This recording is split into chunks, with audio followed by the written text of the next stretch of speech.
Hello, everybody. I hope I'm audible. Yes, sir. Thank you, Harsh. Very last students. Let's wait for 2 more minutes, then we'll begin.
Hi, everybody. Let's begin the class now.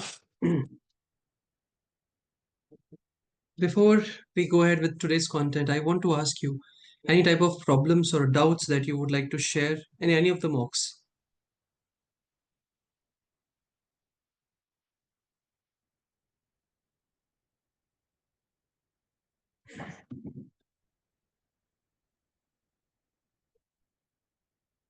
No doubts?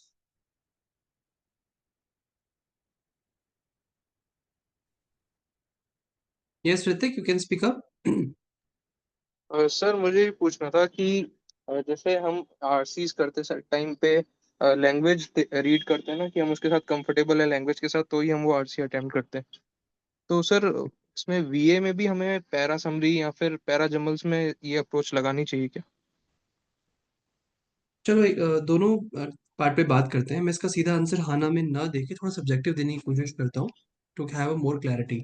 Imagine करते हैं कि ऐसा हम ना करें, जो हमें समझ नहीं आए हम उसको भी पिक करना चाहें या उसको भी अगर करना चाहें तो what are the options that we have. दो ऑप्शंस हैं। वन, या तो हमें करेक्ट आंसर मिलेगा या हमें गलत आंसर मिलेगा, क्योंकि हम रिस्क ले रहे होंगे। करेक्ट है। तो अगर हमारे पास टाइम है, हमें लगता है कि हम कोशिश कर सकते हैं इस पर्टिकुलर क्वेश्चन पे, तब तो you can take the chance. अगर आपको लगता है कि नहीं सर, अगर मैं चांस लिया तो मतलब मुझे नहीं लगता कि मैं कॉन्फिडेंट हूँ ये आंसर करेक्ट आएगा, मत लीजिए। प्रॉब्लम ये है ना, क्योंकि हमारे पास नेगेटिव मार्किंग है। अगर नेगेटिव मार्किंग नहीं होती, हम ये क्वेश्चन ही नहीं डिस्कस कर रहे होते। इसीलिए understanding plays a very important role. I think Hrithik, आपको समझ आ गया होगा कि ये सब्जेक्टिव है, डिपेंड करेगा आपको उस पर्टिकुलर क्वेश्चन पे। भले ही पैसेज पे कॉन्फिडेंस ना आया हो, बावजूद इसके please jump to the questions. देखो, उसको ऐसे समझना, हम जनरली क्या कर रहे हैं, क्वेश्चन ये समझ रहे हैं कि अगर पैसेज समझ नहीं आया तो करे या ना करे। मत करिए ऐसा। आप क्वेश्चंस पे फोकस करिए rather than focusing on the passage. एक पैसेज में 4 क्वेश्चंस हैं।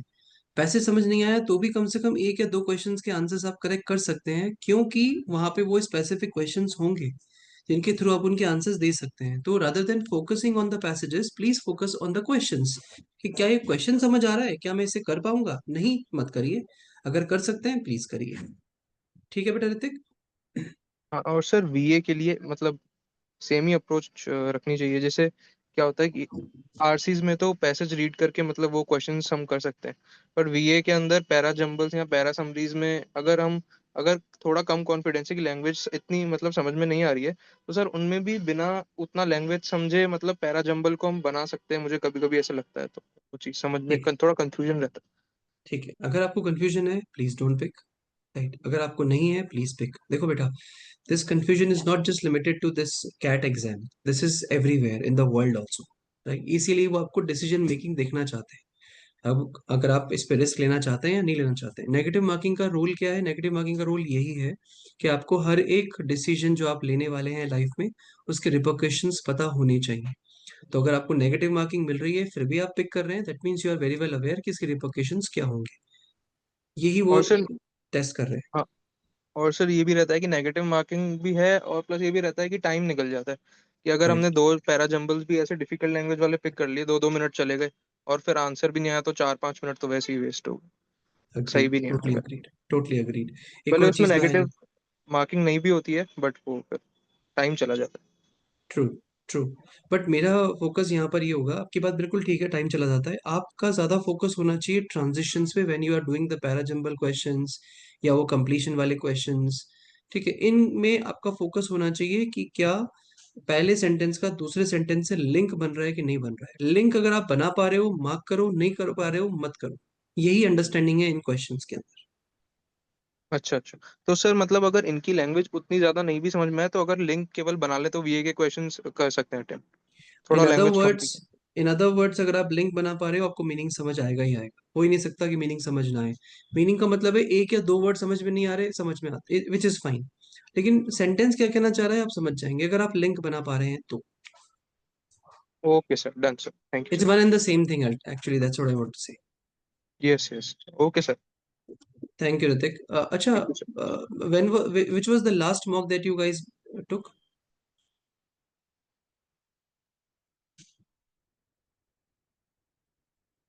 Can someone answer me which was the last test that you guys took? Sir कल ही दिया था सर। कौन सा था केशव, नंबर क्या था उसका? 34। 34 था, ठीक है, ओके, आई थिंक 30 तक तो हमने देख लिए थे। 31, 32, 33, 34, इनमें से किसी भी क्वेश्चन में, किसी पैसेज में, कहीं कोई अंडरस्टैंडिंग में कोई डाउट है that you would like to ask, so we can definitely discuss that. मैं बताता हूँ मैं फोकस क्यों कर रहा हूँ इस डाउट्स पे ज्यादातर, क्योंकि ज्यादा टाइम है नहीं हमारे पास। सॉरी, मैं बार बार ऐसा बोल रहा हूँ, नहीं बोलना चाहिए, कहने का इतना सा मतलब है कि जितना हमारे पास एक वीक का टाइम है, तो मैं कुछ नया पैसेज शेयर करूँ या कुछ नई अंडरस्टैंडिंग शेयर करूँ, नया स्ट्रैटेजी शेयर करूँ, तो could be a problematic. Rather मैं चाहूंगा कि जिन पैसेजेस को आपने सॉल्व किया उनको हम समझने की एक अंडरस्टैंडिंग, नया तरीका दे सकें, तो थोड़ा सा आपके लिए ज्यादा हेल्पफुल होगा और आप ज्यादा समझ पाएंगे कि अच्छा मैंने ये मिस्टेक की थी, मुझे इसको ऐसे पढ़ना चाहिए था, लाइक दैट। मैंने आपको जब हम सॉल्व कर रहे थे मॉक्स, तो मैंने आपको बताया है कि when I am solving the mocks, how am I solving the mocks as a student, how am I reading it, so I am being curious, understanding that what this passage is giving me, okay, or telling me something new. हाँ, हम लोग ना approach गलत कर रहे हैं, when we are reading the passages our job is कि हम चारों क्वेश्चंस के आंसर करेक्ट दें, जो कि गलत अप्रोच है। आपका अप्रोच होना चाहिए कि आपको पैसेज समझ आ जाए, चारों क्वेश्चंस अपने आप सही हो जाएंगे। बस इस अप्रोच में छोटा सा कैच ये है कि टाइम आपको परमिट करेगा नहीं करेगा, that is a doubtful scenario. तो इसके लिए ही मेरा सजेशन होगा कि जब आप ऐसे क्वेश्चंस को पिक कर रहे हैं या आप इस तरह के पैसेजेस को पढ़ रहे हैं, तो इनकी प्रैक्टिस थोड़ी थोड़ी ज्यादा कर लें इस समय। आप सिर्फ मॉक देने से स्कोर इंप्रूव नहीं होगा। मॉक देने से ये होगा कि कभी अच्छा स्कोर आएगा, कभी खराब स्कोर आएगा। किसी में तो आपने बहुत अच्छा कर लिया, today was my good day, next day is not my good day. तो इस चीज को आप इस तरह से दूर कर सकते हैं अगर आप रेगुलर प्रैक्टिस करेंगे तो। ठीक है गाइस, प्लीज प्रैक्टिस करिए ज्यादा से ज्यादा। नहीं तो मेरा वाला सिनेरियो हो जाएगा, जैसे मैं कभी भी कभी चाय बनाता हूँ तो कभी बहुत अच्छी बन जाती है, कभी बहुत खराब बन जाती है, क्योंकि मेरा फिक्स पैटर्न नहीं है करने का। राइट, तो वही सिचुएशन मॉक में हो जाएगी। तो हमारा एक फिक्स पैटर्न होना चाहिए कि हमें पहले ये पढ़ना है, फिर ये पढ़ना है, फिर ये पढ़ना है, फिर ये पढ़ना है। It should remain same. Sounds good everybody? Okay, now shall I talk about RCs today, or you want me to discuss any specific type of questions? उसको मैं ब्रेक डाउन करूँ? कोई ऐसा क्वेश्चन है क्या जो बचा है? आई थिंक हमने सब कर लिए, राइट?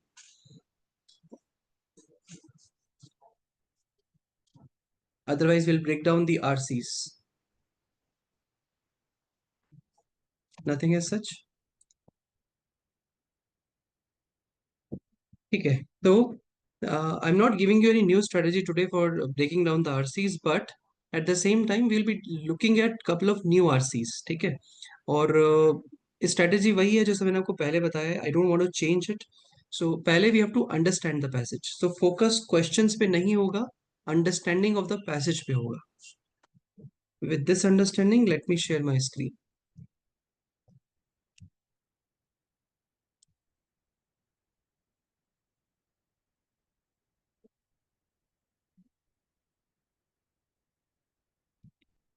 इस पैसेज जो आप देखने वाले हैं अभी, इसमें दो क्वेश्चन हैं, आप दोनों देख सकते हैं, बट कोई चॉइसेस नहीं है। That means there are open answers to it. एक छोटा सा पैराग्राफ है, please read the paragraph and answer these two questions in your own language without any options.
You can speak up or type your answers.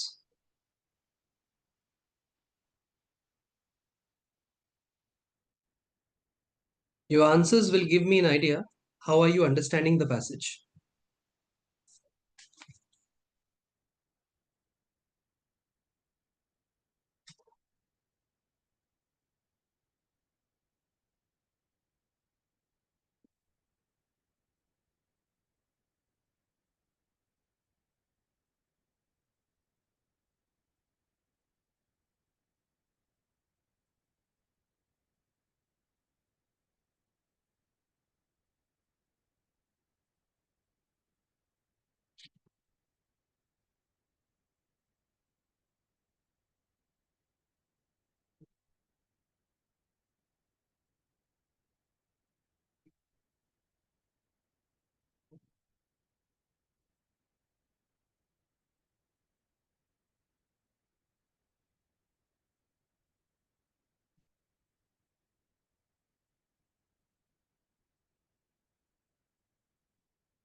Hello guys, it's been a long time. Can someone tell me what this passage is talking about?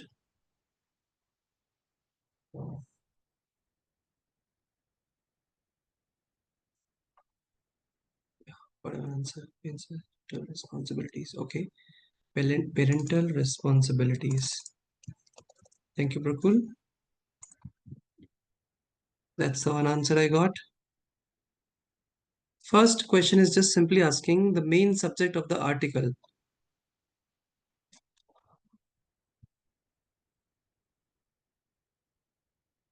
Please answer.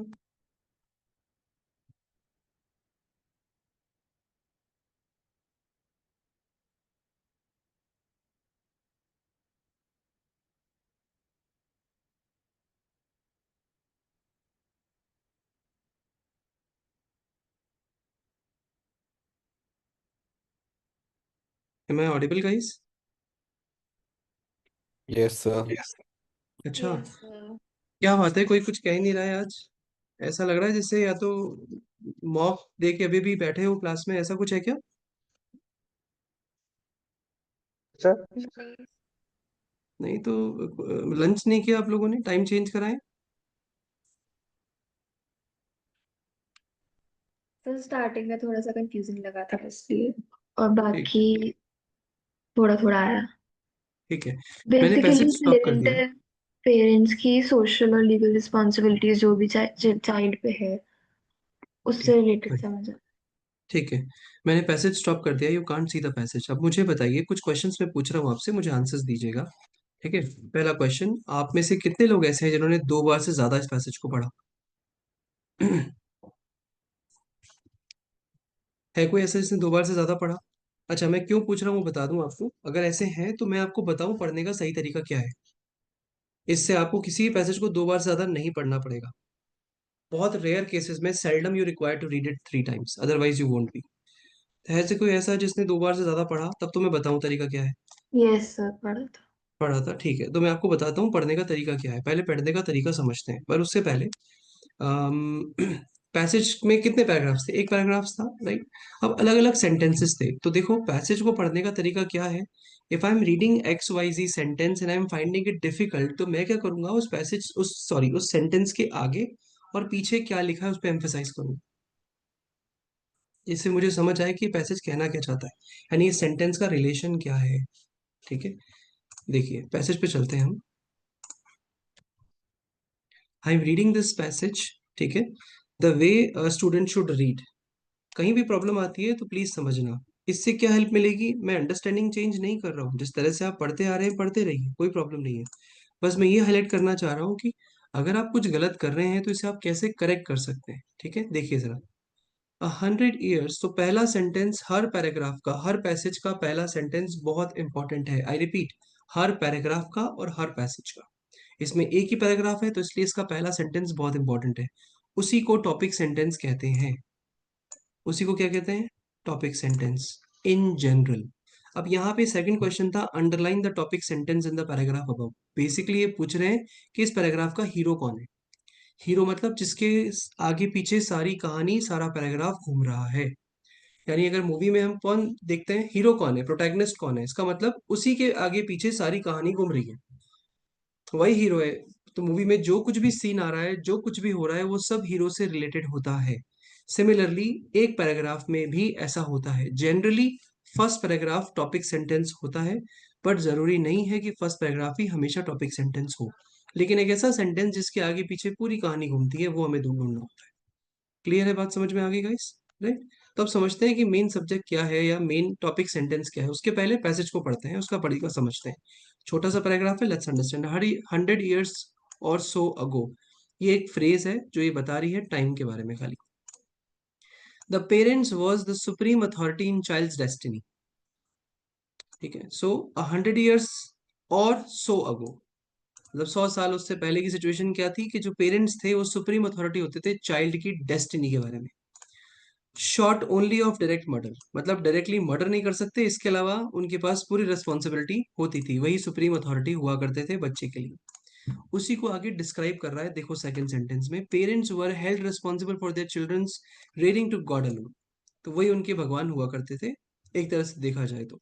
You could see that second sentence is describing the first one. अब यहाँ पे full stop नहीं है, semicolon है, इसका मतलब ये उसी बात को कैरी ऑन कर रहा है। मतलब अलग है इन्फॉर्मेशन, लेकिन पूरी तरह से अलग नहीं है।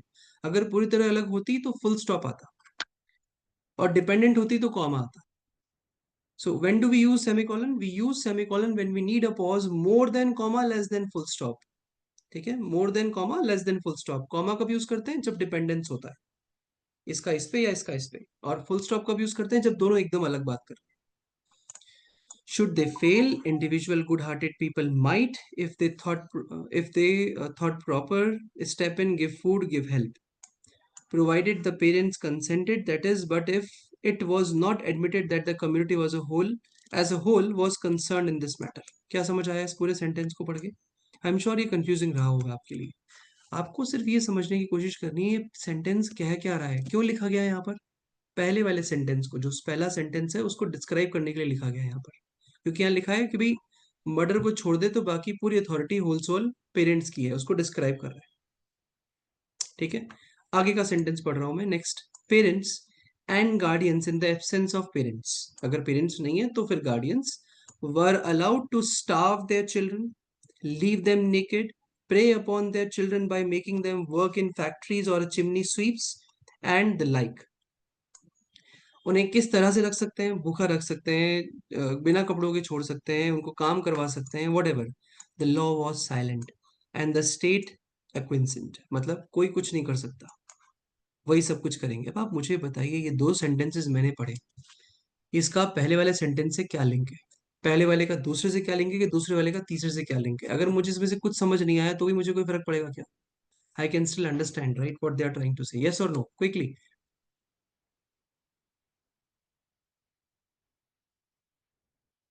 If you're not yes sir. answering, I'm assuming yes. ठीक है, थैंक यू मान्या, समझ आ रहा है। नेक्स्ट पढ़ते हैं। Good hearted people on the other hand, ये है ट्रांजिशन वर्ड हमारा, जो कहना चाह रहा है ऑन द अदर हैंड, दूसरी साइड की कहानी क्या है वो बता रहा है। जो गुड हार्टेड पेरेंट्स होते थे, who were unsuccessful in the world's affair and had the torment of seeing their children go short of food and garments, grow up ignorant and feeble, their only hope to help the chancy kindliness of their more prosperous neighbors and the ill-organized charities left by the benevolent dead। तो जो अच्छे parents होते थे, ठीक है, जो unsuccessful people थे या जो बच्चे दुखी थे, उनकी वो थोड़ी सी हेल्प कर दिया करते थे आसपास के सिचुएशन से। That's it. सो पूरा पैराग्राफ समझ आ गया, what are we talking about and what are we discussing. Starting कर रहे हैं जहां हम बता रहे हैं that parents are the whole sole authority of their child, what they can do, what type of authorities they have, plus law could not do anything over here. Then good hearted parents कौन हो सकते हैं, उनके बारे में भी बात करिए, and how are they getting their chancy kindliness also being discussed over here. Chance पे डिपेंड करता है कि if they are getting any help from their neighbours or ill organize charities. That's it. तो गुड हार्टेड पीपल वो हो सकते हैं जो बच्चों की हेल्प करने की कोशिश कर रहे हैं। खत्म बात। I hope the passage is clear. Yes sir. क्या आपको लिंकिंग समझ आ रही है? ये लिंकिंग आपकी हर जगह हेल्प करेगी, including parajumbles and the sentence completion and reading passages and solving the answers. I have stopped sharing the passage now. Now tell me, do we remember the passage? When I say do we remember, मतलब passage में क्या लिखा था, starting, next part, last part, क्या हमें पता है? हम मैप कर पा रहे हैं पैसेज को? दिस इज कॉल्ड स्ट्रक्चरिंग और mapping the passage. Are we able to do that? Do you yes still sir. Remember? You still remember, right? Hey everybody, guys, you can answer me so that we can have a more conversational class. See, I don't have much material to share with you that I'll be teaching you this and that and this and that. ठीक है, तब तो आप शांति से सुन सकते हैं, but over here when the exam is imminent, exam is approaching, I want you to be a little bit proactive and conversational. If you face any problem, please speak up and share with me. नहीं आ रही है तो अपना input share करें, जिससे मुझे समझ आए कि we are going in right direction, नहीं तो फिर I'll change the approach। ठीक है, तो आई होप अब अभी आप में से शायद कोई ऐसा नहीं होगा जिसको पैसेज याद नहीं होगा। करेक्ट बात है, सबको पैसेज याद है, what we discuss, how we discuss. किसी को याद नहीं है तो प्लीज मुझे बताइए, मैं आपको बताऊंगा कैसे आपको समझ आएगा पैसेज। इसके दो फायदे हैं, वो पहले आपको बता देता हूँ। If you will be doing this way, parajumbles में टाइम कम लगेगा। सेकेंड वे, आपको पैसेज को दो बार से ज्यादा नहीं पढ़ना पड़ेगा, रीडिंग कॉम्प्रिहेंशन हो चाहे वो समरी हो, दो बार से ज्यादा नहीं पढ़ना पड़ेगा। ये तरीका है इसको करने का। तो अगर नहीं समझ आया अभी भी, ठीक है, अभी आपको पैसेज रिमेंबर नहीं है, आप भूल गए हैं, थोड़ा थोड़ा भूल गए हैं, यानी कि थोड़ा थोड़ा भूल गए का मतलब आप मुझे पूरा पैसेज नहीं समझा सकते कि पैसेज क्या कह रहा है, तो उसका मतलब आप भूल गए हैं पैसेज। अगर ऐसा है तो आप मुझे बता सकते हैं, मैं आपको फिर से बताने को तैयार हूँ। है कोई ऐसा जो पैसेज भूल गया है? नहीं, right, good, very good, that everybody understands the passage. Now tell me, what do you think is the topic of the passage? क्या टॉपिक होगा पैसेज का?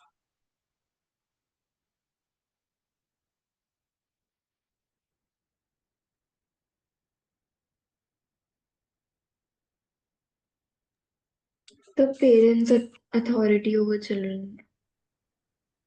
पेरेंट्स अथॉरिटी ओवर चिल्ड्रन, ठीक है, okay. Then parental responsibilities, okay, got it. Parents authority on. I'm writing all the answers that I'm getting. Share with me guys so that I can help you. अब बोलिए, या तो आप लिख सकते हैं और you can speak up. But there are 22 students in this class. Speak up, guys. Share your inputs.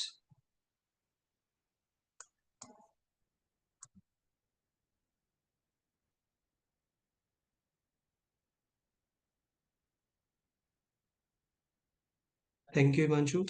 How society ignore welfare of children. Okay. Okay. ठीक है. Any more topics? नहीं तो चलिए इवेल्युएट करते हैं इन तीनों को. पहला सेंटेंस था, पहला आंसर है पेरेंटल रिस्पॉन्सिबिलिटीज. मतलब ये पैसेज का मेन टॉपिक है पेरेंटल रिस्पॉन्सिबिलिटीज, मतलब पेरेंट की रिस्पॉन्सिबिलिटीज क्या होनी चाहिए या क्या होती हैं. This the passage should talk about. बताइए मुझे, क्या पैसेज बात कर रहा है पेरेंट की रिस्पॉन्सिबिलिटीज की? No, sir. नहीं No, तो sir. We can't go with this. ये इसे मैं कहता हूँ रिवर्स मेथडोलॉजी. जब मैंने टॉपिक को समझा तो व्हाट एम आई डूइंग, ये सब प्रैक्टिस के लिए गाइस, रियल एग्जाम में कुछ नहीं कर सकते हम ऐसा, ध्यान रखना. सिर्फ प्रैक्टिस के लिए, to build up the understanding of the passages. Okay. So whenever I am coming up with a topic, I am checking कि अगर ये टॉपिक होता तो क्या पैसेज में ये बात होती, क्या हो रही होती. वही मैं चेक कर रहा हूँ. सेकंड मैंने लिखा parents authority of children. Parents की क्या अथॉरिटी है चिल्ड्रन पे. तो क्या ये पैसेज बात कर रहा है इस चीज की?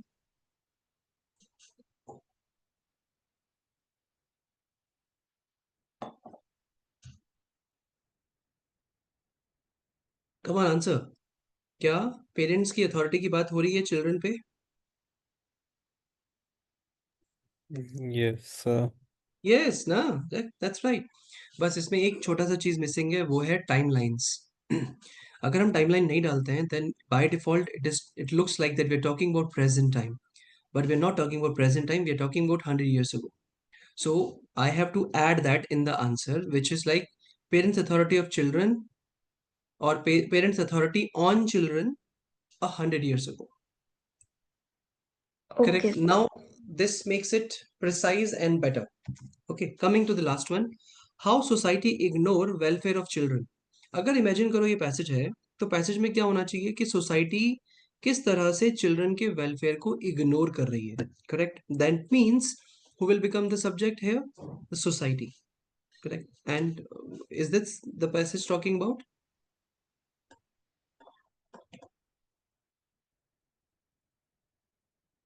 Right. Passage is talking about the parents, not the society.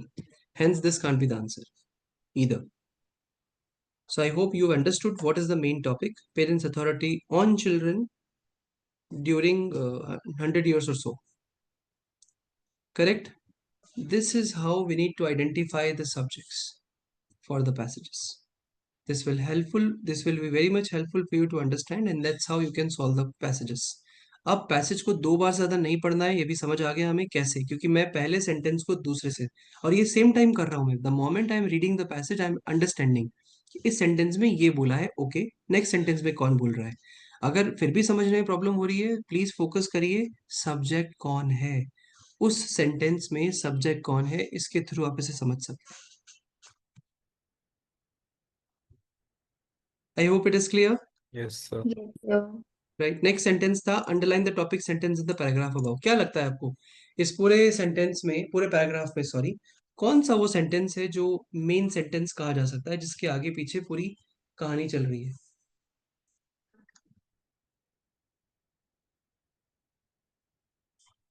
So the parent was the supreme authority in the First child line. destiny.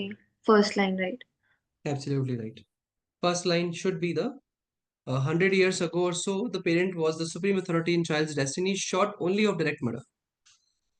This should be the main idea you can say, or the topic sentence. Clear everybody? तो passage को पढ़ने का तरीका समझ आ गया होगा, ऐसा मैं मान के चलता हूँ.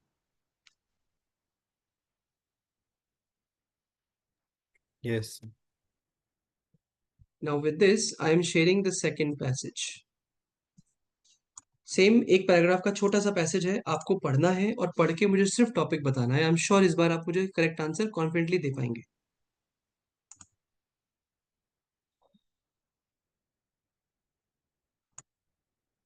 I hope the screen is visible.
Awaiting the responses.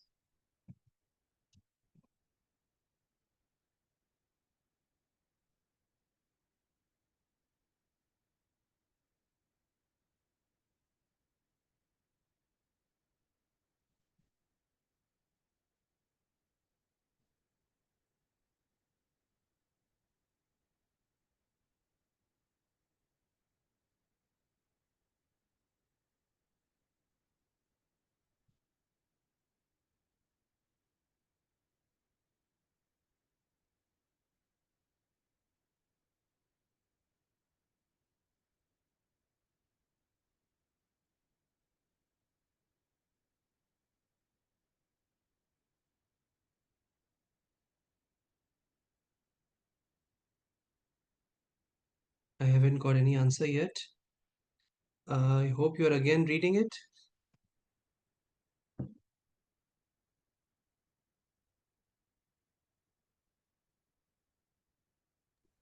Sir समझ नहीं आ रहा। अच्छा, ठीक है। रुक जाते हैं, 1 मिनट रुक जाओ। कितनी बार पढ़ा हिमांशु बेटा? सर दो। ओके, कोई ऐसा जिसने 2 बार से ज्यादा पढ़ा?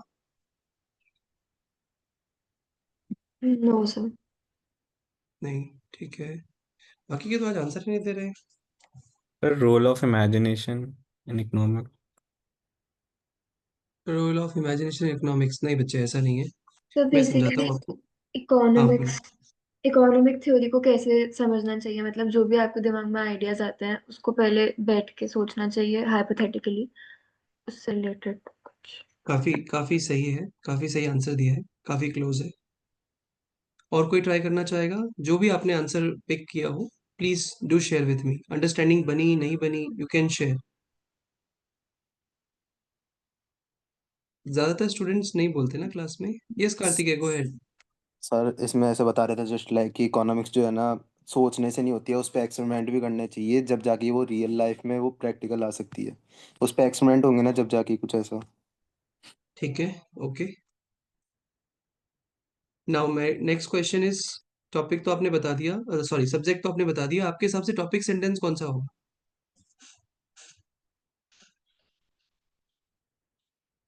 कौन सा वो सेंटेंस होगा जो मेन सेंटेंस कहा जा सकता है? सर इसमें लिखा है कि 1 second. Sure.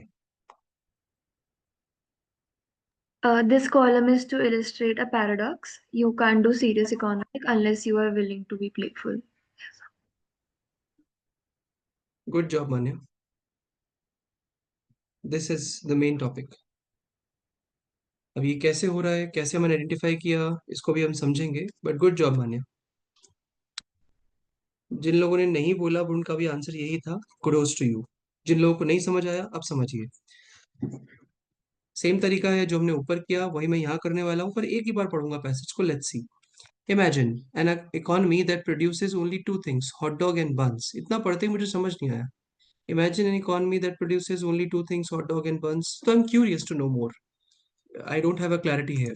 Further, consumers in this economy insist that every hot dog come with a bun and vice versa. And labor is the only input to production. Okay, time out. Before we go any further, now I've stopped. Okay, so author was telling us to imagine a situation. So it looks like a speech. It doesn't look like a passage. It looks like a speech that one person is telling audience, they imagine this situation and this is happening. Okay, now time out. Now don't imagine anymore. This is what I have understood by reading this. ठीक है, I hope आप समझ गए होंगे। तो important क्या चीज समझ में आई कि एक इकोनॉमी जो प्रोड्यूस कर रही है सिर्फ दो चीजें, और उनका आपस में रिलेशनशिप कैसा है वो बता दिया, और फिर हमें रोक दिया। Now author will explain. Before we go any further I need to ask what you think of an essay that begins this way. So इस सेंटेंस को पढ़ के you will get a clarity कि ऊपर क्या लिखा हुआ है और क्या समझाने की कोशिश की जा रही है। दूसरी बात, मैंने आपको पहले ही बताया था कि ये जो पैसेज है इसको हम पढ़ सकते हैं, समझ सकते हैं that it is a first person के तौर पे लिखा गया है। लिखा है ना यहाँ पे, आई नीड टू आस्क, तो it's a first person. Author खुद खड़ा होके बोल रहा है what he wanted to say. Generally ऐसे पैसेजेस कम मिलते हैं हमें। हमें पैसेजेस मिलते हैं that he said this, who said this, but this is wrong, this is incorrect. Never say like I feel this, I say this, I do this. तो इसे बोलते हैं फर्स्ट पर्सन पैसेज, जहाँ ऑथर क्लियरली खुद कहना चाह रहा है कि वो क्या कहना चाहता है। So we just have to follow the person, that's it. ऐसे पैसेजेस आसान होते हैं, क्यों? अगर कोई इंसान खुद खड़ा होके कह रहा है कुछ, तो आप उसे फॉलो करिए, you will be able to understand it. समझ आ रही है बात? So that's what I am going to do. He is asking, अगर मैं ऐसे पैसेज को स्टार्ट करूं तो आपको कैसा लगेगा? He saying, does it sound silly to you? आगे बोल रहा है, were you about to turn the virtual page figuring that this couldn't be anything important? One of, so ये what he is trying to say कि अगर मैं passage को ऐसे स्टार्ट करूं, ऐसे को ऐसे स्टार्ट करूं, तो आपको अजीब लगेगा। आपको लगेगा कि ये तो बहुत गलत है, और आप जो है दूसरे पेजेस एक्सप्लोर करना शुरू कर देंगे। मतलब वर्चुअली अगर आप इसको पढ़ रहे हैं तो आप इसको इग्नोर कर देंगे। This is what he is trying to say in the highlighted sentence, that you will figuring out that this couldn't be anything important. आप फोकस नहीं ज्यादा करेंगे इसके ऊपर। अब आगे कह रहा है, one of the points of this column is to illustrate a paradox.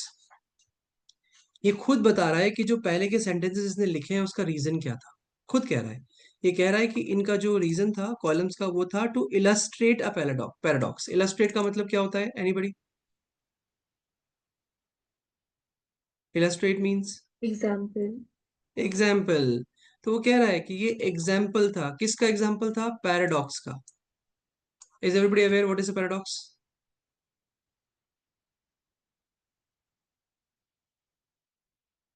Are you aware guys what is a paradox? No, sir. अच्छा, नहीं जिस पता, ठीक है। शायद सोच किसी की मतलब। So paradox is two opposite things placed together. Wonderful Pakhi. Paradox is two opposite things placed together, उसे पैराडॉक्स कहते हैं। कोई एग्जांपल दे सकता है मुझे पैराडॉक्स का? Any real life examples of paradox?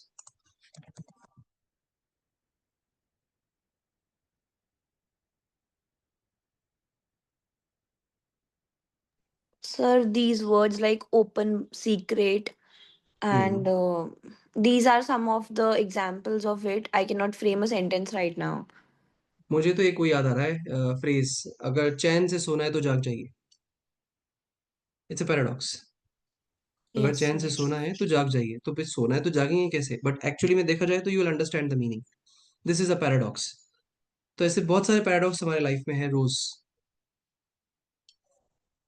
जैसे आपने सुना होगा फिलोसॉफिकली ऐसा कहा जाता है कि जिस चीज से आप सबसे ज्यादा बचना चाहते हो ना, वही आपको करना पड़ता है। ये भी रियल लाइफ का एक काफी एक्सेप्टेबल पैराडॉक्स है। इसके अलावा कई सारे वर्ड्स हैं जो हम यूज करते हैं, वही पैराडॉक्स हैं। जैसे क्या कहा जा सकता है, हाँ, आइंस्टाइन ने कहा था कि जितना ज्यादा मैं साइंस पढ़ रहा हूँ, जितना ज्यादा मैं चीजों को जान रहा हूँ, मुझे समझ आ रहा है कि मैं उतना ही कम जानता हूँ। ये आइंस्टाइन ने कहा था। ये सब क्या है, पैराडॉक्सेस है।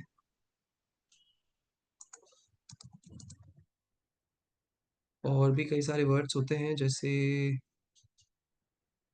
हाँ, एक और सेइंग है, what is constant, change is constant. मतलब क्या ऐसी चीज है जो कभी भी बदलती नहीं है, तो वो है चेंज। बदलना ही कभी नहीं बदलता, वो हमेशा बदलेगा, मतलब हर बार ऐसा होगा ही होगा। Sir, there are more like less is more less is more, correct. Less is and more, war in peace. Correct. अगर आपको शांति चाहिए तो यू हैव टू डू और, true. All these are paradoxes. तो वैसे ही वो कहना चाह रहा है कि मैंने एक पैराडॉक्स को इलस्ट्रेट करने के लिए आपको ये सारी बातें ऊपर बताई थी। उसने कहा कि इकोनॉमिक्स को मैं शुरू कर रहा हूँ इस बात के कि भाई सिर्फ हॉट डॉग और बन है। तो आपको ये सुन के ऐसा लगेगा कि क्या बकवास बात कर रहा है, मैं इकोनॉमिक्स पढ़ने आया, ये मजाक कर रहा है हमारे साथ। आप छोड़ देंगे उसको, इग्नोर कर देंगे, सोचेंगे कि इंपॉर्टेंट नहीं है। फिर वो बता रहा है कि नहीं नहीं नहीं नहीं नहीं, ये इंपॉर्टेंट है। और मैंने ये क्यों लिखा है, टू इलस्ट्रेट अ पैराडॉक्स। वो पैराडॉक्स क्या है, वो कोलन जो लिखा है वो पैराडॉक्स को एक्सप्लेन कर रहा है। वो पढ़ते हैं अपन। You can't do serious economics unless you are willing to be playful. Do you know what is the meaning of playful?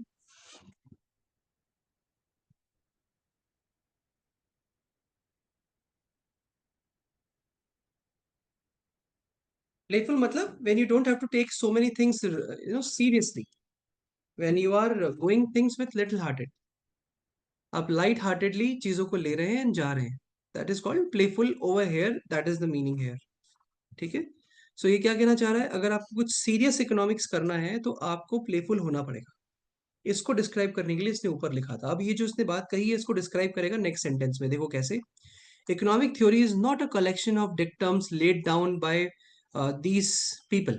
I don't know what it is written, to be honest with you. ठीक है, मुझे नहीं समझ आ रहा है क्या लिखा है, but what I have focused on is authority. That's it. तो इकोनॉमिक थ्योरी कोई कॉम्बिनेशन ऑफ समथिंग इंपॉर्टेंट नहीं है जो कि इंपॉर्टेंट पीपल के द्वारा लिखी गई है या रखी गई है। नहीं, लेड डाउन, रखी गई है, इसका मतलब लिखी गई है, क्योंकि कोई चीज बोल रहे हैं वो लोग। कलेक्शन ऑफ डिक्टम्स मतलब theorems sort of, by pompous authority figures. तो for me it is just an authority, मतलब कोई स्पेसिफिक लोग या साइंटिस्ट या उनके थ्रू लिखा हुआ कुछ ऐसा नहीं है। तो ये क्या है mainly, it is a magic of thought experiments. मुझे नहीं पता इसका मतलब, आपको भी नहीं पता, कोई बात नहीं, इग्नोर करिए। Let's eliminate also. So mainly it is a thought experiment. क्या है, पैराबल्स इफ यू लाइक। ये भी एक्स्ट्रा इन्फॉर्मेशन है, नहीं समझ आ रहा इग्नोर कर सकते हैं आप। कैसे पता मुझे, whenever anything which is between long two dashes, दो लॉन्ग डैश के बीच में कोई भी इंफॉर्मेशन आती है, या दो कॉमा के बीच में कोई इंफॉर्मेशन आती है, तो वो एक्स्ट्रा इन्फॉर्मेशन कहलाती है। So I am eliminating it. Ultimately क्या है, mainly it is a thoughtful experiment that are intended to capture the logic of economic process in a simplified way.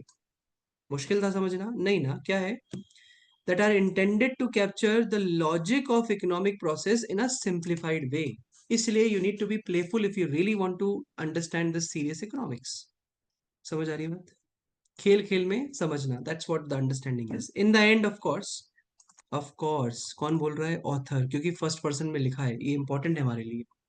Ideas must B, extremely कह रहा है, extremely, इसके अलावा कोई choice नहीं है। Ideas must be tested against the facts. तो जो आपके आइडियाज हैं उसको आपको फैक्ट्स के अगेंस्ट टेस्ट करना ही होगा। अगर कोई सेकंड सेंटेंस इंपॉर्टेंट होगा इस पैसेज में तो वो ये होगा, but even to know what facts are relevant you must play with those ideas in hypothetical settings, ये भी इंपॉर्टेंट है। कहना क्या चाह रहा है, तो ideas must be tested against the facts and needs to be in the hypothetical settings, मतलब जो भी आपका आइडिया है उसको आपको प्लेफुली चेक भी करना होगा। And I use the word playful advisedly, मतलब क्या कहना चाहता है, उसको जस्टिफाई कर रहा है कि प्लेफुल का मतलब क्या है, कि भाई innovative thinkers in economics and other disciplines often have a pronounced whimsical streak। Ultimately क्या समझ आया कि ये जो सेंटेंस हमने हाईलाइट कर रखा है, that is the most important sentence in this paragraph, and he has started playfully. ठीक है, ही प्लेफुली स्टार्ट कर रहा है पैसेज को, बट बता भी रहा है कि ऐसा उसने क्यों किया है, just to make you understand the paradox, and then this paradox has been explained. क्या पैसेज समझ आ गया आपको? I have stopped it, I am not sharing it. Passage समझ आया हर एक को या नहीं? Simply just have to say yes. Yes sir. Yes sir. Yes, thank you. तो पैसेज समझ आ गया, एन आसान पैसेज था, राइट? लिखने का तरीका चेंज्ड है। तो जब कभी भी आपको दिखे कि फर्स्ट पर्सन की तरह पैसेज को लिखा गया है, प्लीज थोड़ा सा फोकस करके उसको करेक्टली आइडेंटिफाई आप कर सकते हैं। करेक्ट है। अब आपको पैसेज भूले नहीं होंगे आप। पैसेज शुरू कैसे हुआ था? Talking about hot dog and bun, selling about hot dog and bun, and then he asked us to stop thinking, imagining. So imagination दी उसने और फिर हमें रोका। फिर आगे बोल रहा है कि आपको अजीब तो लग रहा होगा, लेकिन मैंने इसको इसलिए स्टार्ट किया है जिससे कि आप पैराडॉक्स को समझ पाए। पैराडॉक्स क्या था, जो कि सबसे इंपॉर्टेंट है, अगर कुछ सीरियसली समझना है तो प्लेफुल होना जरूरी। और इसके हिसाब से प्लेफुल क्या है कि सीरियस इकोनॉमिक्स को समझने के लिए हाइपोथेटिकल सेटिंग्स में आपको उसको टेस्ट करना पड़ेगा, तभी आप इसे समझ पाएंगे। और फिर वो बताता है कि प्लेफुल का मतलब है इनोवेटिव थिंकर, दैट्स इट। यही पैसेज है, इजी और नॉट? तो पैसेज को पढ़ने का तरीका क्या है, आई होप वो आप समझ पा रहे हैं। अब आप बताइए, कोई भी क्वेश्चन अगर आपसे पूछा जाएगा तो आप इसका आंसर दे पाएंगे कि नहीं दे पाएंगे? क्या आप कॉन्फिडेंट है या नहीं? I am sure you must be, आप होंगे। क्यों? क्योंकि आपको पैसेज समझ आ गया है। अगर कुछ स्पेसिफिक पूछा जाएगा तो आप उस पर्टिकुलर जगह पे जाएंगे, पढ़ेंगे और आंसर दे देंगे। मैं सही बोल रहा हूँ guys? Yes sir. Yes sir. Correct है, ठीक है। क्या थोड़ा सा बड़ा पैसेज पे चले हम? Sure sir. ये एक्टिविटी में मजा आ रहा है नहीं आ रहा है? Otherwise I change the activity. आ रहा है सर। ठीक है, बाकी स्टूडेंट्स तो लाइक ठीक है सर, जो चल रहा है चलने दो।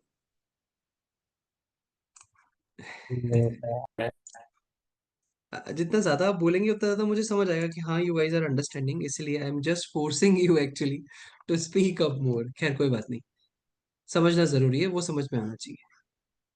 Here is the another passage, please read and then we will discuss.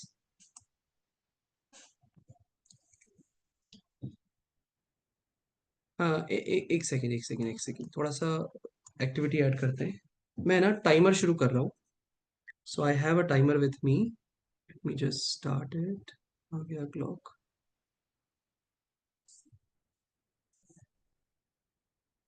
हाँ जी, so I have got a stopwatch with me ready. ठीक है, जैसे ही स्टॉप आपका ये रीडिंग खत्म हो जाए ना, reading done, please tell me, I will stop the stopwatch. Individually मैं सबके लिए करूंगा so that I can understand how well you are able to understand. Sounds good guys? ठीक है। अच्छा, आई कैन अंडरस्टैंड कि कुछ लोग मोबाइल्स के थ्रू भी देख रहे हैं, तो हो सकता है आपको टाइम थोड़ा ज़्यादा लग जाए, विच इज़ फाइन। कुछ सेकंड्स का फर्क ज़्यादा डिफरेंस नहीं क्रिएट करेगा। ठीक है, so let's begin. I think passage is visible. Once it is visible, please confirm. Then only I'll start the timer. It's visible sir. It's visible. Thank you. Now your time starts. Sorry, before I say so, जैसे ही पूरा हो जाए सिर्फ done लिख देना या D लिख देना, which is fine. ठीक है? Your time starts now.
Noted Vaibhav.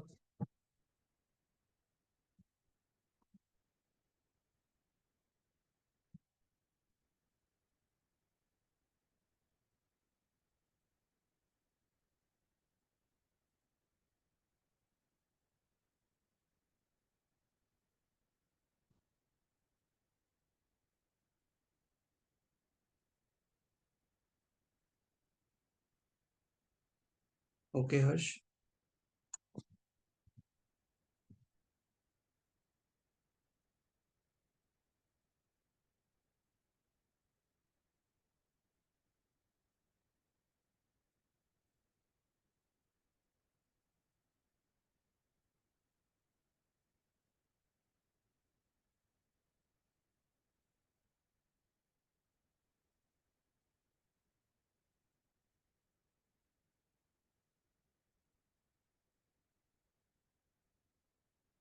Okay, guys. Fair enough. Under 4 minutes. Currently, it is 3:55. Good. 4 minutes over.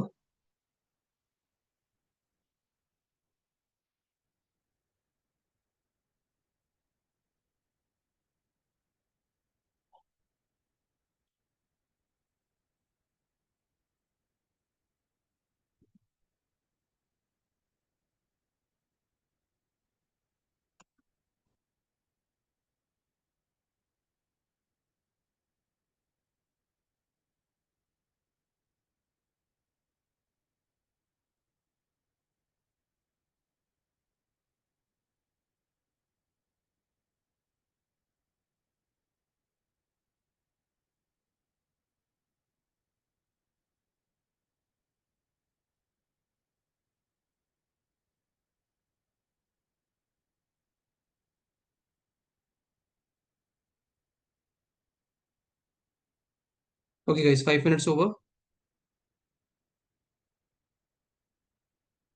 Can we discuss, or someone needs more time to read?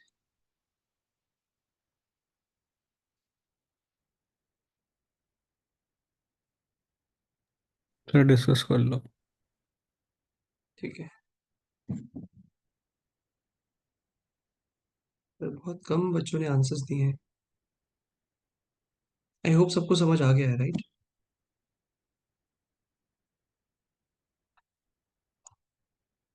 Okay. हाँ, those who answered, I hope you understood, guys.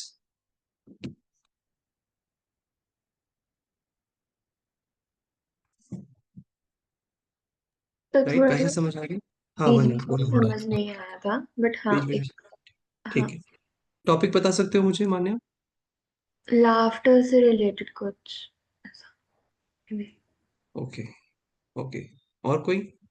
Anyone else? Ability to laugh. मतलब क्या बता रहे हैं उसके बारे में? Ability to laugh sir इसमें at oneself. At oneself. Yes Vaibhav. Sir इसमें पॉइंट आउट किया गया है कि आप मतलब किस भी सिचुएशन में किस हिसाब से अपडेट करते हो आपका माइंडसेट या सेंस ऑफ ह्यूमर के बारे में। आप किस करेक्ट। पॉइंट ऑफ व्यू पे लाफ कर सकते हो उसके लिए उसने करेक्ट। स्टार्टिंग में एग्जांपल भी दिया है, एक होल ठीक। सिचुएशन स्टोरी क्रिएट करके। ठीक है। Fair enough. अच्छा, यहाँ पे एक जोक था इस पैसेज के अंदर। आप में से कितने लोगों को जोक समझ नहीं आया? ऑब्वियसली सबको समझ आया होगा, राइट? सबने रीड किया है, सबको समझ आया है। मान्या, कुछ कहना चाहते हो बेटा? कुड यू रिपीट जो भी हुआ मेरे रिप्लाई के बाद, बिकॉज मेरी मीटिंग लेफ्ट हो गई थी। अच्छा अच्छा, कोई बात नहीं। We are just discussing the same thing कि टॉपिक क्या है ओके। अभी। आई वाज आस्किंग कि यहाँ पे एक जोक था, इस पूरे पैराग्राफ में एक जोक था। आपको जोक समझ आया होगा, ऐसा मैं अज्यूम करके चल रहा हूँ। अगर नहीं आया तो आप मुझे बता सकते हैं, I can help you to understand that. Otherwise मैं जोक के आगे चलूँ।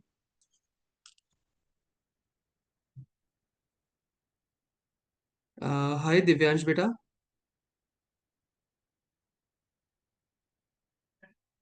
Can you hear me Divyansh? Are you able to understand बेटा? Yes sir. सर वो एक बार जोक समझ में नहीं आ रहा, एक बार आप आएंगे वापस। हाँ जरूर, क्यों नहीं। मैं पूरा पैसेज भी डिस्क्राइब कर देता हूँ, बट मुझे शेयर करो बेटा, है ना? समझ आ रहा है नहीं आ रहा है, सो that I can help you exactly. Okay, चलो पैसेज को पढ़ते हैं और समझते हैं। देखो पहला सेंटेंस क्लैरिटी दे रहा है कि ये जो आदमी है जिसका कि नाम मैं प्रोनाउंस नहीं कर पा रहा हूँ, वो कह रहा है while explaining the logic of laughter, so he used the following example. तो यहाँ लिखा है कि ये जो आदमी है जिसका कि मैं नाम प्रोनाउंस नहीं कर रहा हूँ, यूज द फॉलोइंग एग्जाम्पल, इसने फॉलोइंग एग्जाम्पल यूज किया, क्यों किया? While explaining the logic of laughter, laughter के लॉजिक को एक्सप्लेन करने के लिए। तो ये बताता है कि इंग्लिश बैरन है। अब आप सोच रहे होंगे सर बैरन क्या होता है, मुझे भी नहीं पता। Okay, so let's move ahead. एक इंग्लिश का कोई आदमी है, let's say, right, he came back home from his hunting. His की वजह से मुझे समझ आ गया कि ही is a person, is it clear? और इंग्लिश पर्सन है। अब बैरन हो सकता है उसकी जॉब के बारे में बोल रहा हूँ, I know the meaning but I am not telling you right now, let's say कि इसका मतलब हमें नहीं पता। तो ये इंग्लिश का कोई इंसान है, ठीक है, and he is a man, we got to know. He came back from home from his hunting expedition and found his wife in the arms of the local bishop. तो वो घर आता है, घर आके देखता है कि उसकी जो वाइफ है वो उसके लोकल बिशप के हाथों में है। ओके, सो टू रिएक्ट मतलब कुल मिला के अपने घर पे वो बिशप को देख रहा है अपनी वाइफ के साथ, उसी के आर्म्स में। Now how what is he doing? To this he reacted in a strange way. ये स्ट्रेंज वे में रिएक्ट करता है। क्या स्ट्रेंज वे है? He open the window of his bedroom, ठीक है, अपने विंडो की, बेडरूम जो है उसको ओपन करता है, and the scenes of the episcopal escapade and began to bless by the passers by as the bishop would. अब ये मुझे समझ नहीं आया ये क्या लिखा है, आई एम श्योर आपको भी नहीं आया होगा, ठीक है, तो मैं इसे छोड़ रहा हूँ। मैं फोकस कर रहा हूँ कि उसने विंडो किया ओपन अपने बेडरूम का, और he began to bless, God bless you, remember. So he began to bless the passers by. Passers by मतलब जो आसपास लोग आ रहे हैं जा रहे हैं घर के विंडो के आसपास, उन सबको वो ब्लेस कर रहा है एज अ बिशप वुड, बिल्कुल वैसे जैसे कि एक बिशप कर रहा होता, ठीक है। This elicited indigent protest from the bishop against a baron unsurpassing his function. अब ये देख करके वो जो बिशप था उसने सरप्राइजिंग अपना फेस बनाया और कुछ अजीब करने की कोशिश करी उसके सामने। मतलब अल्टीमेटली मुझे समझ आया कि उसकी अजीब हरकतों को देख करके वो उस इंग्लिश बैरन की तरफ घूम के पूछना चाह रहा है कि ये क्या हो रहा है, क्या चल रहा है। तो thereupon the baron replied, baron मतलब ये जो इंग्लिश आदमी है ये रिप्लाई कर रहा है कि my lord, if you are doing my work shouldn't I do yours, कि आप मेरा काम कर रहे हो क्योंकि आप मेरी वाइफ के साथ हो, तो क्या मुझे आपका काम नहीं करना चाहिए? क्योंकि वो क्या करते हैं, लोगों को ब्लेस करते हैं, तो मुझे आप ब्लेस करना चाहिए। अब देखिए आगे लिखा हुआ है, we could respond to this joke in two contrary ways. वो ये कहना चाह रहे हैं कि अब हम इस जोक को दो कॉन्ट्ररी वेज में रिएक्ट कर सकते हैं, रेस्पॉन्ड कर सकते हैं। पहला कौन सा है? The first is to organic a protest. Organize a protest rally of the faithful, labeling it to a screwlize attack on the Bishop of Funning and then implications of the Christian faith. कि हम अपना विरोध जताएं उस आदमी के खिलाफ, एक rally organise करें, और फिर क्रिश्चियनिटी के खिलाफ भी वो जा सकता है, और उस पूरे लोगों के खिलाफ हम फोकस करें कि जो बिशप्स हैं वो सब गलत है। And the other is to chuckle over the prospect of reacting in a satirical manner as opposed a stereotypical way to a situation which could otherwise result in bloodshed. या फिर दूसरा तरीका ये है कि हम इसको थोड़ा एक हेटरिकल मैनर में टैकल करें, जो कि स्टीरियोटाइप तरीके से अलग तरीका होगा, उल्टा तरीका होगा, जिससे कि हम ब्लड शेड नहीं करेंगे, यानी किसी का नुकसान नहीं होगा, कोई मरेगा नहीं, ठीक है। That's what they are trying to say. आगे उसको डिस्क्राइब कर रहा है, those whose minds are conditioned to trudge only on the beaten track would expect the jilted baron to stick a knife through the bishop. जो लोग हैं जो ये सोचते हैं, जिनका दिमाग जो है वो बीटन ट्रैक पे चलता है, वो एक्सपेक्ट करेंगे कि जो बैरन था, ये इंग्लिश वाला जो आदमी था, वो नाइफ लेके बिशप को मारने दौड़ेगा। Or others are free to enjoy discovering that there are alternative ways of dealing with any given situation, including those who are grossly provocating. और जो बाकी के लोग हैं वो ये जान पाएंगे या समझ पाएंगे कि और भी तरीके हैं सेम सिचुएशन को डील करने के, जहाँ पे आपको मतलब गुस्सा नहीं होना है, या शांति से आप डील कर सकते हैं उन चीज़ों को। ये समझाने के लिए उसने ये एग्जाम्पल शेयर किया, ऊपर जो हमने अब तक पढ़ा। तो क्या समझ आया हमें? The capacity to laugh at oneself is a sign of individual's strength and wholeness. कि जो कैपेसिटी है लाफ करने की, वो आपके इंडिविजुअल की स्ट्रेंथ और होलनेस को दिखाती है, उसका साइन है। आगे, the inclination to discover grievances where none exist on the other hand is a sign of emotional or psychological ill health. दूसरे तरफ जो चिल्लाना, गुस्सा करना, है ना, या क्विकली रिएक्ट करना, ये सब जो है वो इमोशनल और साइकोलॉजिकली इल हेल्थ के साइन है। आगे बोल रहा है कंक्लूजन में, what is true of individual is also true for societies. तो जो हमारे लिए इंडिविजुअली ट्रू है वही सच चलता है सोसाइटी के लिए भी, तो सोसाइटी भी वैसे ही रिएक्ट करती है। इसीलिए निश्चित रूप से indeed is a transition word which provides that whatever he is trying to say is something very certain. Illness, indeed, the illness of a society can be calibrated on its readiness to be provoked, factored on the filminesses of the provocations involved. तो इसीलिए जो illness of society है वो इन चीज़ों से यानी provoke की जा सकती है, जिसमें इंडिविजुअल्स ही प्रोवोक होते हैं। कुल मिला के सोसाइटी को कैसे प्रोवोक किया जा सकता है for the same situation, and the disposition to be immoderately upset by every innocuous situations और statement should get us all deeply concern. Last sentence मुझे समझ नहीं आया मोटा मोटा, लेकिन इतना समझ आ गया पैसेज को पढ़ के, कॉन्टेक्स्ट को जो मैं समझ पाया वो ये कि जो डिस्पोजिशन है to be immoderately upset by even innocuous situations or statements should get us all deeply concerned. कुल मिला के I am focusing much on all this should get us all deeply concerned. ये मुझे समझ आया, पहले का समझ नहीं आया। तो what I'm able to understand is that कि सोसाइटी किस तरह से रिएक्ट कर रही है, कैसे रिएक्ट करेगी, इंडिविजुअल्स पे डिपेंड करता है, क्योंकि इंडिविजुअल सोसाइटी दोनों सेम है। तो इस सिचुएशन में हमें कैसे रिएक्ट करना चाहिए, हमें किस चीज़ पे कंसर्न होना चाहिए, that is up to us. So what I am able to understand is कि किसी भी सिचुएशन में जल्दी से रिएक्ट नहीं करना है या स्टीरियोटिपिकली रिएक्ट नहीं करना चाहिए। And what is all about laughter, laughter is not that easy. This is what I am able to understand. मोटा मोटा मुझे पैसे समझ आया और मैं बिल्कुल वैसे ही इसे पढ़ रहा हूँ जैसे कि आप इसे पढ़ते होंगे जनरली। अगर आपका वोकैब इतना अच्छा नहीं है, मैंने भी किसी भी वर्ड का मीनिंग आपको नहीं बताया है जो मुझे भी समझ नहीं आया, मैं भी वही अज्यूम करके चल रहा हूँ। I have also not understood, in fact मुझे ये भी मतलब समझ नहीं आया है, मुझे ये भी नहीं पता कि इस वर्ड का क्या मतलब है, और बहुत सारे इस वर्ड का मतलब ही मुझे नहीं पता, ना ही मैंने इसे ठीक से प्रोनाउंस किया।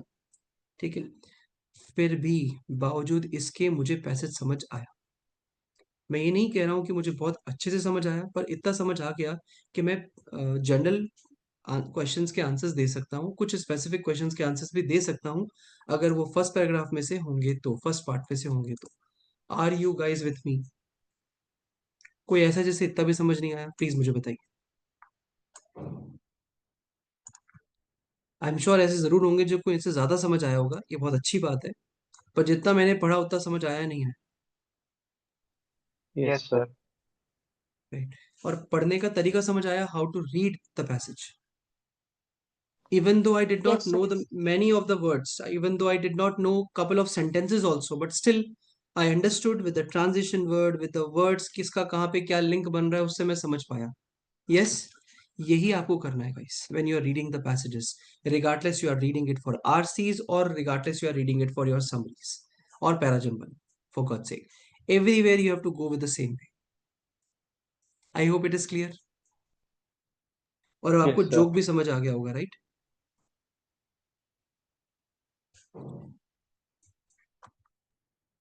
यस सर, आ गया। ठीक है, so this is the way of reading the passages. अब आपको क्या लगता है, what is the main subject of the passage?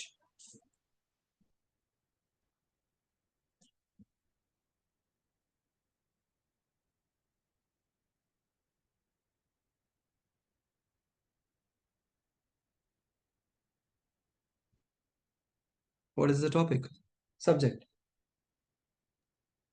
Sir हम सिचुएशन के साथ कैसे डील करते हैं उस गिवन पॉइंट ऑफ टाइम पे। ठीक है, काफी हद तक सही है। ये एक क्वेश्चन है मेरा, ये लॉजिक ऑफ लाफ्टर क्यों यूज किया गया है? Why the author is talking about logic of laughter, जिसके लिए फिर उसको एग्जाम्पल भी देना पड़ा। ये लॉजिक ऑफ लाफ्टर की जरूरत क्या थी? So ये जो लाइन लिखी है, the capacity to laugh at oneself is a sign of individual strength and wholeness. So why basically, why why he is writing this? Because ऐसी सिचुएशन में भी वो एक ऐसा रिएक्शन दे रहा है जिसमें ब्लड शेड वगैरह नहीं हो रहा है, तो वो एक उसकी स्ट्रेंथ है फिर maturity. To deal with the situation. I agree, but I am asking कि इसने जोक लिखा ही क्यों? Why did he mention this joke in this paragraph? Why are we talking about this joke? उसने लिखा क्यों ये?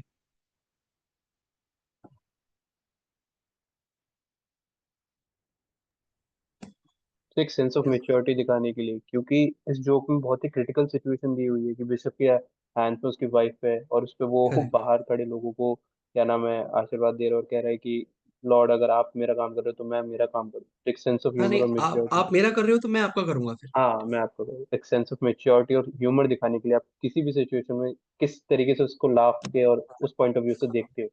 करेक्ट, करेक्ट, आप सही कह रहे हो। आप मुझे समझा रहे हैं आप लोग सब कि भाई इसमें क्यों क्या लिखा है। मैं पूछ रहा हूँ क्यों लिखा है। So you guys are telling me what it is written. I'm asking why the joke has been mentioned here. Why this logic of laughter's example has been mentioned or presented.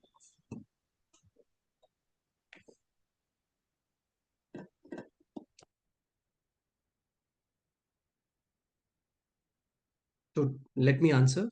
देखो इसके जस्ट बाद में लिखा हुआ है नीचे, मैं पढ़ रहा हूँ उसको।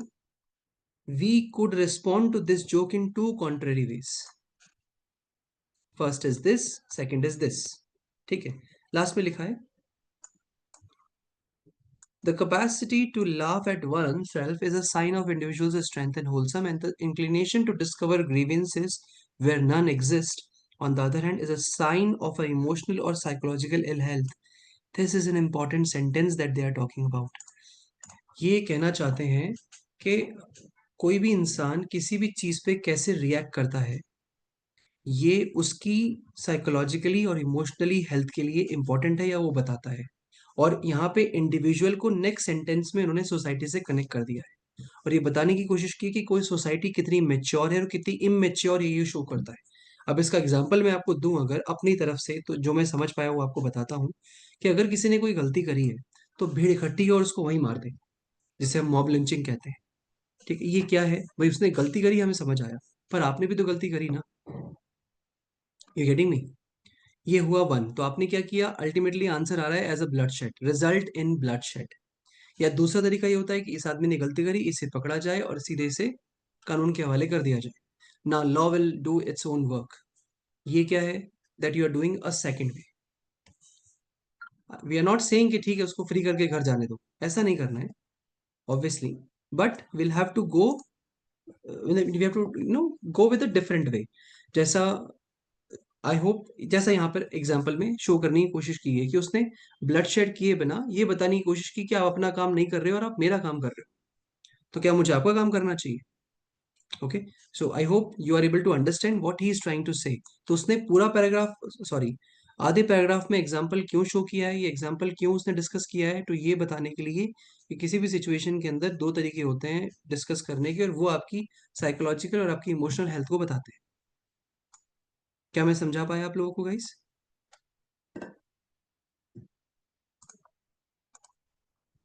Yes sir. Yes sir. Yes. I am sure आपको ये पैसेज बड़ा इंटरेस्टिंग लग रहा होगा, नहीं? इसने काफी क्यूरियोसिटी क्रिएट कर दी होगी। यस। Yes, sir. राइट। लेकिन पहले जब आप पढ़ रहे होंगे तो शायद आपको इतने अच्छे से या इतने कॉन्फिडेंटली समझ ना आया हो, राइट? Yes, sir. ठीक है, तो अब जरा सोचिए और मुझे बताइए क्या डिफरेंस रहा जब आपने इसे पढ़ा और जब मैंने आपके साथ इसे पढ़ा। कैसे हमें समझोगी? मैंने भी बिल्कुल वैसे ही पढ़ा। I did not, still till now मैंने आपको हर एक सेंटेंस का मीनिंग नहीं समझाया है, हर एक वर्ड का मीनिंग नहीं समझाया है, although I can, but I don't want to do it. फिर भी आपको समझ आ गया, तो क्या आप समझ सकते हैं या मुझे बता सकते हैं कि पहले क्या मिस्टेक हुई थी जब आप अकेले पढ़ रहे थे, और अभी जब हमने साथ में पढ़ा तो हमने क्या अलग किया?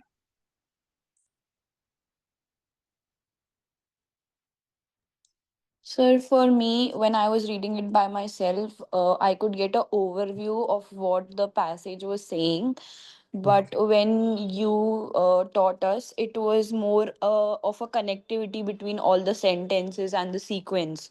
So I could understand the whole passage as a one thing. Wonderful, Paki. I really loved it when you mentioned that we were able to understand the connectivity. Boss, regardless what type of passage you are doing for what questions, connectivity plays an important, significant role.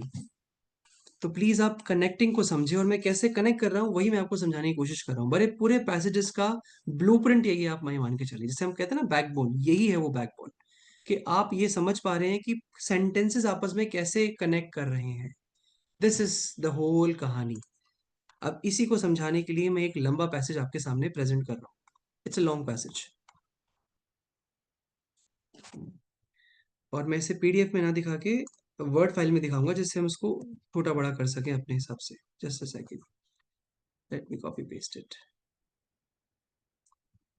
क्योंकि ये बड़ा passage है और मैं expect करूंगा कि आप इसे जल्द से जल्द पढ़ें। मैं आपको बता देता हूँ। अच्छा, अभी जो हमने पैसेज पढ़ा ना, उसमें गाइस अराउंड 220 वर्ड्स थे।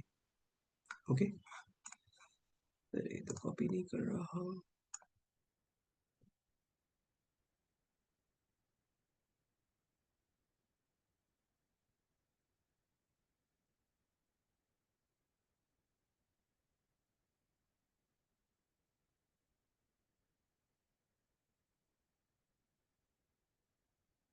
एक मिनट दीजिए, मैं करता हूँ उसको।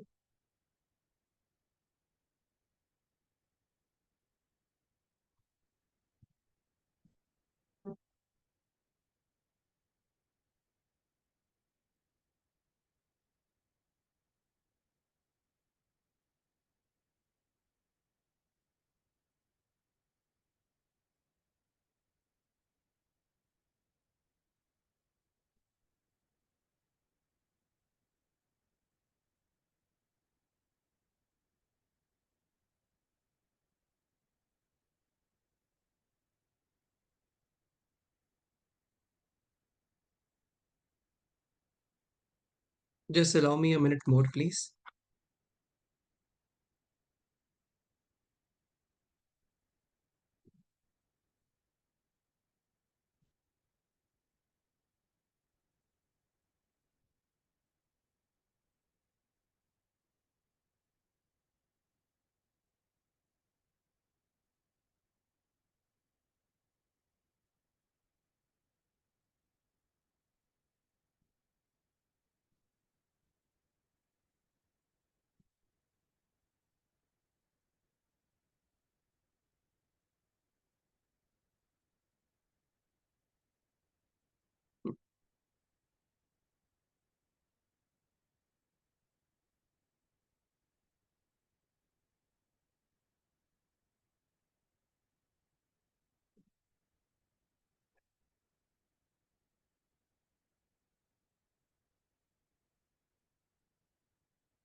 Please confirm if it is visible और नॉट।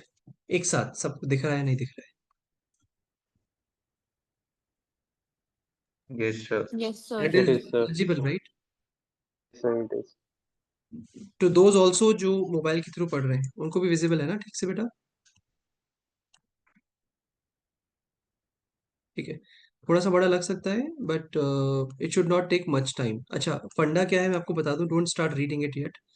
सो ये ज्यादा लंबा पैसेज नहीं है, but you can read it and then you have to tell me that only two things. One, कि टॉपिक क्या है इस पैसेज का, और ऑथर क्या कहना चाहता है, बस। That's it, this is what I want to know. What do you think, how much time you should take? Length आपने देख ली,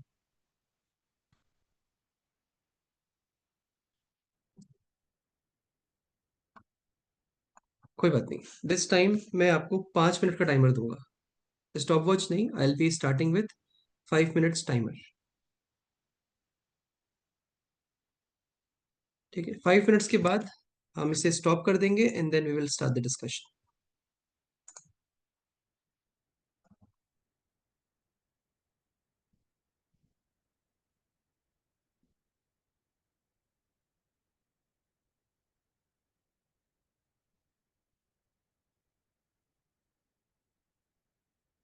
ठीक है, I hope it is visible.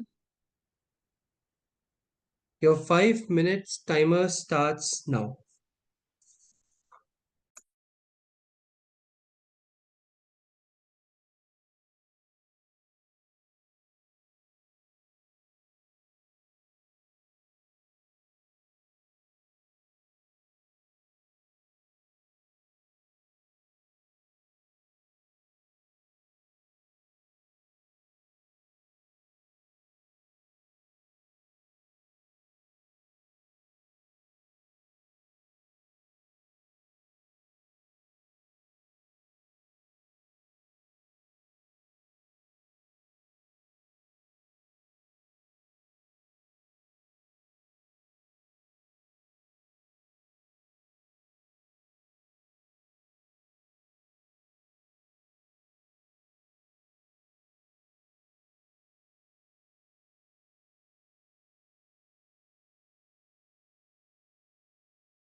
Thirty seconds left.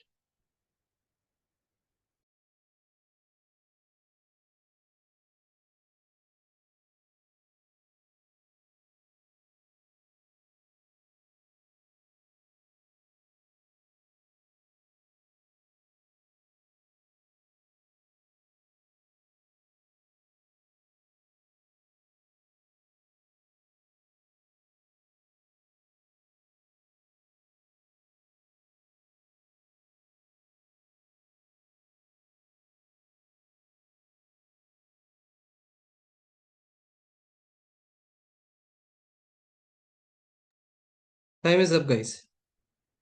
I'm stopping now. Hmm. What's the status? समझ आया या नहीं आया?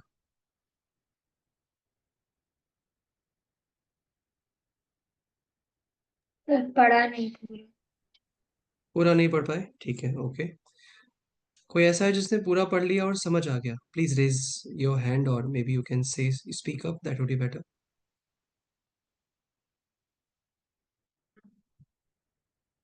Nobody? ठीक है, तो 5 मिनट कम लगी। यस सर, 5 मिनट कम थे। 5 मिनट कम थे, ठीक है। मैं शेयर कर रहा हूँ स्क्रीन। अभी कोई टाइमर नहीं है, take your time. Once you complete it please type done. After 3-4 responses, once I'll get the done, फिर हम डिस्कस करेंगे।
Still reading.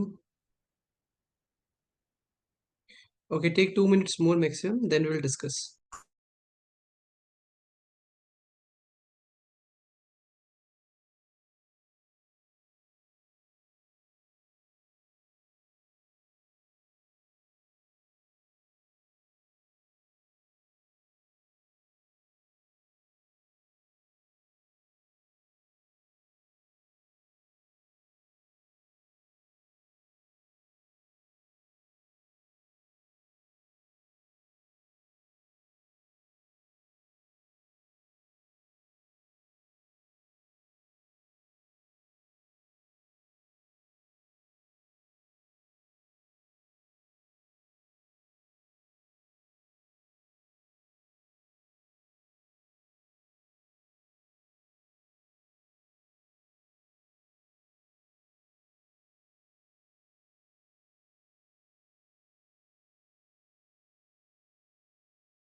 Okay, guys, we shall discuss now. So I'm reading the passage. before I read, I just wanted to ask, is there anybody who understood the passage and would like to share his experience, his or her? Sir थोड़ा बहुत समझा। हाँ, please go ahead, Manya. Sir मतलब ये एक first person ही बात कर रहा है, जैसे I don't understand Very ABC good, वाला। very तो good. ये यही बोलने की कोशिश कर रहा है कि जो पॉलिटिक्स है वो एबीसी यानी लेटर्स में, वर्ड्स में अल्फाबेटिकली अपना वो करते हैं, क्योंकि जब पूरा पूरा अगर वो नाम लिखेंगे तो हम उसी में खो जाएंगे, और फिर जो न्यूज़पेपर्स हैं वो सब हैं, वो इतना नहीं ढंग से डिस्क्राइब कर पाएंगे जो भी केसेस हैं या उनने क्या किया है वो सब। तो बस इसने लास्ट में यही बोला है कि उसको अभी भी समझ नहीं आया, ऐसा करके तो थोड़ा सा एक सम अप में ही आया। Correct, correct, correct. मान्या, आपने काफी हद तक सही आंसर दिया है. That is what exactly the passage is talking about. As it is the first person, clearly starts by saying this thing: I don't understand the ABC of Indian politics. जब हम इसे पढ़ते हैं तो समझ में आता है कि okay, this passage is talking about Indian politics, related to Indian politics. But नहीं, it passage related है आदमी की understanding about Indian politics, because he is writing it as the first person. ठीक है? तो he is trying to say कि मुझे Indian politics समझ नहीं आती. ऐसा मुझे समझ आया when I read it, when he's saying ABC of Indian politics. आगे बढ़ते हैं. Or for that matter, the AGP, RJD, NCP, and all these scientists say life arose on Earth from a this soup. Political life in India seems to have arisen from alphabet soup. So, ठीक है. By understanding this, I am able to understand he is making an analogy with what scientists say about the Earth, the life on Earth, and the same thing he is comparing political life in India with the alphabets. So what he is trying to say by reading this two sentences rather, I should say, कि he is trying to say कि alphabets का बहुत ज़्यादा importance है Indian politics में. अब इसको justify करना पड़ेगा आगे, right? तो this is what he is doing. Next sentence में he is writing, what am I or you or even this comes to that to make a statement like apart from this, third front consists of this, and alliances finally had this, or four letter party is this. तो he is trying to say कि letters यानी alphabets का कितना important role है हमारे politics के अंदर, Indian politics में especially. Well, bully for them, and I wish they would share their vision, all probably documented. तो ये जैसे ही हम second sentence पे आ रहे हैं, second paragraph rather I should say, we can able to understand the tone of the paragraph. जो tone है paragraph की, it's very casual that he is writing, right? Next, and gift wrapped, thank you with me, because what with all these abbreviations and what have you, I can't see the trees of the wood or the parties of the alphabets. So what he's trying to justify that again, कि इन सारी parties में क्या आ रहा है? Alphabets. काफी सारे alphabets है जिनका important role है. Last में, sorry, next paragraph. So far as I can make out, which admittedly is not very far, और IVF. ये जो IVF है ये कहाँ से आया है? पहले वाले से ही शॉर्ट में इसने लिखा है, isn't very far को इसने IVF करने की कोशिश की है. So he is trying to write कि भाई सब चीज किस तरह से शॉर्ट करके लिखी जा रही है alphabetically. Keep in the alphabetic abbreviations mode or thing, the only Indian politics party which has not been reduced to initials only in sizes is the Congress. तो बोल रहा है कि भाई अगर आपको पार्टी समझनी है तो हर जगह पे इनिशियल्स पे आपको जाना पड़ेगा. बस एक इकलौती पार्टी जिसने अपने आप को छोटा नहीं किया है, बट इसके भी कुछ कीवर्ड्स इसने आगे दे रखे हैं, एनसीपी या GOP.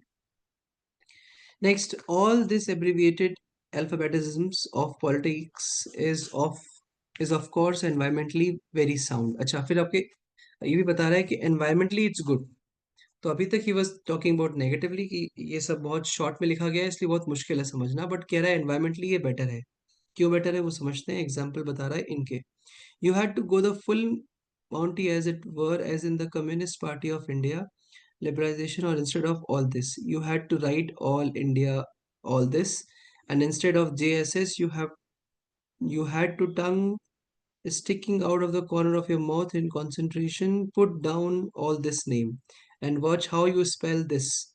So you wouldn't have finished the space in this column just naming the parties involved, and in order to find out what they did to each with each other, readers would have to turn to the classified ads section on page number 23, where further details might be found tucked away between solicitations like all this information. So he's trying to say that parties के नाम इतने ज़्यादा बड़े हैं कि अगर उनको initials में ना लिखा जाए, पूरा ढंग से लिखा जाए, तो ये बहुत सारा पेपर तो सिर्फ इसी में खा जाएंगे, क्लासिफाइड सेक्शन की तरह इनका बनता जाएगा information. Last he says, can you imagine how many these pine forests would have to be moved down to provide the extra newsprint for political reportage in our parties hadn't done the decent thing and alphabetically abbreviated themselves. So our eco warriors would have thrown a fit. Not to mention our decent educated MF, this all CC accepted. So he's just trying to say कि भाई paper बच रहा है इससे काफी सारा. No, political abbreviations is decidedly a good thing. The only problem is that it makes a bit difficult for non-beard, non-celebrity, non-television, non-philosophist like me to figure out what exactly is going on with वो. So he's just trying to say that ठीक है, इसने ऊपर बात करी that it is looks like negative, but it is not negative. Okay, according to him, he is saying that it is not negative now. Somewhere between all these names, never mind what it doesn't do this vote. Somewhere it belongs with the line. This political parties and the names, but there are some 730 registered parties, all alphabeted. That means alphabetically abbreviated, as this last count in 2005. So 2005 के हिसाब से 730 registered parties है, and the last time I looked, there were not 730 different and distinct and distinguishing shades of color in WebGood. So ये कहना चाह रहा था कि भी कलर के बेसिस पे भी अगर हम करते हैं तो भी पॉसिबल नहीं है, क्योंकि 730 पार्टियां हैं तो उनके लिए 730 कलर्स नहीं बना सकते हम, इसलिए अल्फाबेटिकली ही सही है. लास्ट में ही saying, so I am resigned to not understanding the ABC of Indian politics, which is the fine because politics probably doesn't want to understand me either. So alphabeted as I am in the North Indian political lexicon as a right ignorant BCMC, whatever that stands for. So ultimately he's trying to say that I don't understand the passages.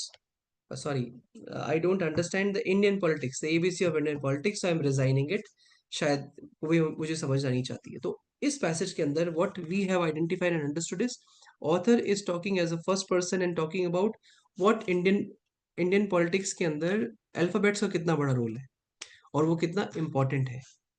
अगर वो नहीं होगा तो क्या impact हो जाएगा और उसके ऑल्टरनेट्स क्या है, क्या कलर ऑल्टरनेट पॉसिबल हो सकता है.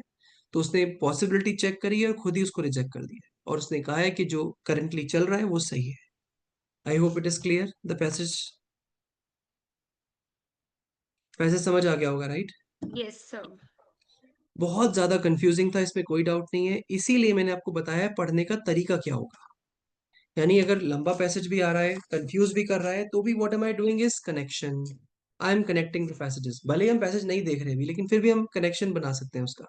फर्स्ट पैराग्राफ में क्या हो रहा था, सेकंड में क्या हो रहा था, I again do that. First paragraph में ही इज इंट्रोड्यूसिंग प्रॉब्लम क्या है, why he is not able to understand. Then second paragraph और further paragraphs में he is explaining it more कि किस तरह से इनके नाम्स लिखे गए हैं और कितने प्रॉब्लमेटिक हैं.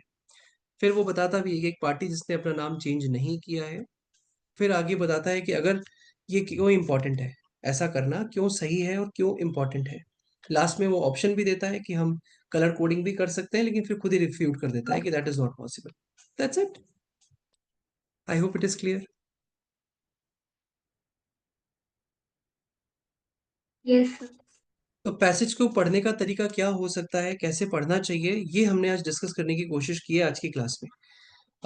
नेक्स्ट क्लास में जो हम करने वाले हैं उसके अंदर हम कुछ रियल प्रीवियस ईयर्स के कैट के पैसेजेस को पिक करेंगे और उनको सॉल्व करेंगे जो कि डिफिकल्टी लेवल पे हाई माने गए थे, जिससे आपको समझ आएगा कि अगर डिफिकल्ट पैसेजेस आ रहे हैं, टाइम लिमिटेड है और हमें अपने टाइम को इंक्रीज करना है, मतलब एक्यूरेसी को इंक्रीज करना है, तो what are the options that we are left with. This is what will be understanding. Okay guys. Okay sir. और सर वो टोन ऑफ द पैसेज भी डिस्कस करना था, मतलब अच्छा, खत्म बोला था. ओके, ठीक है. Please remind me, next class में we will be discussing the tone of the passages as well. Okay sir. ठीक है. Okay guys, and please do your test, and if you face any problem, discuss it in the next class. Thank you so much. Thank you sir. Thank you. Thank you.